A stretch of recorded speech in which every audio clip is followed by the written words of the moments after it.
कल हम स्कूटी में आए थे तो मुझे आज का डेट दिया गया था जाति प्रमाण पत्र को लेकर, और जब हम आज गए हियरिंग के लिए तो सबसे पहले उन्होंने कहा कि हमने रिजेक्ट कर दिया है आपका और कुछ नहीं कर सकते। फिर भी मेरे वकीलों ने जबरदस्ती उनको कहा कि जब आप लिए हैं, टाइम दिए हैं, तो आपको सुनना पड़ेगा। हमने जितने भी कोर्ट में जितने भी चीजें हमने सब कुछ बताई उन्हें, लेकिन फिर भी उन्होंने बोले कि हमने रिजेक्ट कर दिया है। और सीओ ने, जिस सीओ ने बनाया था उसको प्रमाणित किया था, उसी सीओ ने उसको रिजेक्ट करके इनको दिया था। और ये हमारी एक भी बात नहीं सुने और सीधे बोले कि हमने खारिज कर दिया है, आप जाके सीधे कोर्ट में मिलिए। ये जाति प्रमाण पत्र पर इनको एसडीओ साहब को पावर ही नहीं है उनको कि उसकी वैधता और उसके डुप्लीकेसी और जेन्युइननेस प्रमाण पत्र जांचने का। ये पावर तो स्क्रीनिंग कमेटी को है।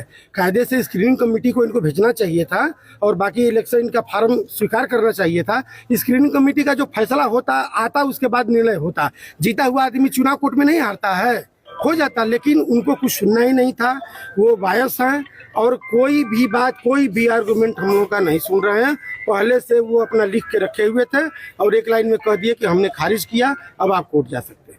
और एक बात और भी है, उनका भी सर्टिफिकेट, उनका भी जाति प्रमाण पत्र लगा हुआ था, लेकिन उनका हो गया, लेकिन मेरा नहीं हुआ। क्यों? क्योंकि भाजपा को और उनके उम्मीदवार को मुझसे डर है, मेरे पार्टी से डर है और राष्ट्रीय जनता दल के सरकार आने से डर है, इसलिए वो अन्याय कर रहा है। अभी सोच लीजिए कि जब व्यक्ति को चुनाव लड़ने नहीं दिया जा रहा है, लोकतंत्र में उसको ये अधिकार नहीं है, तो आप सोचिए कि जब उनकी सरकार आएगी पूरी तरीके से तो वो क्या करने वाले, बिहार का नाश करने वाले हैं वो। तो अब आरोप लगाया गया था कि मेरा जाति प्रमाण पत्र, मैं यूपी की हूँ, मेरा जाति प्रमाण पत्र यूपी का नहीं होकर के मैं यहाँ की मूल निवासी नहीं हूँ, जबकि मैं 20 सालों से मैं यहाँ पे रह रही हूँ। और ऐसे यहाँ तक कि दिल्ली से प्रेशर लगातार सीओ पे, आरओ पे बनाया जा रहा था और सीओ मजबूर होकर, आरओ ने मजबूर होकर ये डिसीजन दिया है। उन्होंने कहा कि हम मजबूर हैं और डीएम का भी लगातार प्रेशर आ रहा है और इन्होंने अंदर बंद कमरे में आरओ ने कहा कि मैं मजबूर हूँ, मैं कुछ नहीं कर सकता। फिर आरओ किस लिए है, किस लिए फिर आप बनाए हैं चुनाव आयोग को? आप सर्टिफिकेट दीजिए ना, अपने कैंडिडेट को सर्टिफिकेट दीजिए। चुनाव का क्यों, लोकतंत्र का क्यों आप मजाक उड़ा रहे हैं? फिर ऐसे किसका प्रेशर था इनके ऊपर?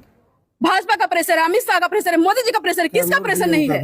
और कैमूर डीएम का भी प्रेशर है। इन्होंने खुद अपने मुख से कहा है, इस बात की मेरे पास रिकॉर्डिंग नहीं, लेकिन इन्होंने कहा कि मैं मजबूर हूँ। आगे क्या करेंगे? उन्होंने कहा कोर्ट जाइए, तो कोर्ट जाएंगे, बिल्कुल कोर्ट जाएंगे। उनकी और तेजस्वी की सरकार आएगी और यहाँ की जो निकम्मी और घूसखोर महाभ्रष्ट विधायक है, वो गर्व से कहती है कि मैं मोहनिया की पहली विधायक हूँ। और पहली विधायक तो बनी, लेकिन पहली ऐसी भ्रष्ट विधायक बनी जिसने हर विभाग से, हर यहाँ तक कि साथ में चलने वाले लोगों से 10,000 की नौकरी लगवाती है तो 8,000 रुपए उसको सैलरी मिलती है, 2,000 कमीशन जाता है। ऐसे विधायक लोग, ऐसे कैंडिडेटों का यही करके करेंगे वो। गीता पासी जी का सेम केस है, उनका क्यों नहीं खारिज किया गया?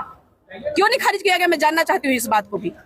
आप लोग भी इस सवाल को पूछिए कि गीता पासी का किस बेसिस पे उनको कंफर्म किया गया है हैं और वो काम नहीं करते हैं, तो वो चाहते हैं कि हमारे अगेंस्ट कोई ना लड़े, बस एक छत्र हमारा राज हो। तो फिर आप ले आइए ना, लोकतंत्र को खत्म कीजिए, संविधान को खत्म कीजिए, वो भी बताइए जो उन्होंने जो संविधान को खत्म कीजिए। और उनका देखिए, और उनका भी जो पेपर जमा हुआ है उसमें उन्होंने जो जाति प्रमाण पत्र दिया है वो चुनाव डेट से पहले हो जाना चाहिए, जबकि उन्होंने 13/10/2025 का।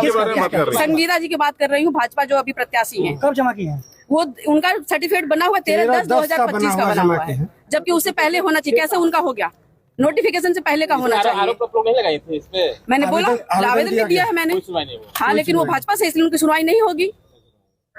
अरे किसी की नहीं सुनवाई होगी। अगर भाजपा के नहीं है, भाजपा सपोर्टर नहीं है, तो आपकी कोई सुनवाई नहीं होने वाली है। आप पत्रकार भी है ना, आप मजबूर रहेंगे उनकी तारीफ करने के लिए। जिस दिन अगेंस्ट में लिखना शुरू कर देंगे, कैमरा माइक सब चला जाएगा आप लोग का, ये समझ लीजिए। लेकिन आप लोग भी मजबूर हैं, आप उनकी ही बातें दिखाएंगे। मैं जानती हूँ इस बात को बहुत अच्छे से कि आप उनकी बातों को दिखाएंगे, उनकी ही तारीफों के पुल बांधेंगे। सही के लिए अगर आज पत्रकार खड़े हो जाए सही के लिए, तो फिर उनका कुछ भी चलने वाला नहीं है। सिर्फ पत्रकारिता उनको इतना महत्व दे रही है। आप लोग लोकतंत्र की रक्षा कीजिए, लोकतंत्र की अगर रक्षा नहीं करेंगे तो आप लोग भी कहीं के भी नहीं रहेंगे। मैं ये बात बता रही हूँ आपको यहाँ से।